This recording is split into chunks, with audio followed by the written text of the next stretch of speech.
দেখো, আমাদের বাড়িতে নতুন সদস্য চলে আসছে। আর এদেরকে আমি আর আমার বর খুব ভালোবাসি। কিন্তু অনেক পাড়ার লোক আছে ওদেরকে দেখতে পারে না, খাবার টাবার কিচ্ছু দেয় না। তাই আমি আর আমার বর মিলে ওদেরকে সবসময় খাওয়াই। কিন্তু ওরা ছোট তো, তাই বেশি খেতে পারে না। তো আমার বর আজকে বিস্কিট নিয়ে আসছিল, তো ওদেরকে খেতে দিচ্ছিলাম। অতটাও খেতে পারে না, কারণ এখনো বড় হয়নি তো।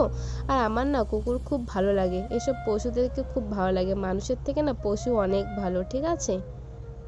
তোমাদের কাদের কাদের ভালো লাগে অবশ্যই কিন্তু কমেন্ট করে জানিও। আমার তো ছাগল বলো, গরু বলো, কুকুর বলো, বিড়াল, আমার সবগুলোকেই ভালো লাগে। আর আমি এদেরকে প্রচণ্ড ভালোবাসি, আমার খুব ভালো লাগে। তো আজকে দেখো আমরা বিস্কিট খাওয়াচ্ছি, তাই ভাবলাম যে একটু ছোট্ট স্মৃতি করে রাখা যাক ভিডিওর মাধ্যমে। তাই আমার বরকে বলেছিলাম ভিডিও করতে। আর দেখো ওরা কত সুন্দর করে খাচ্ছিল, আমার তো দেখে খুব ভালো লাগছে। এখন দেখেও অনেকটা শান্তি লাগছে মনে। তো চলো, টাটা সবাইকে।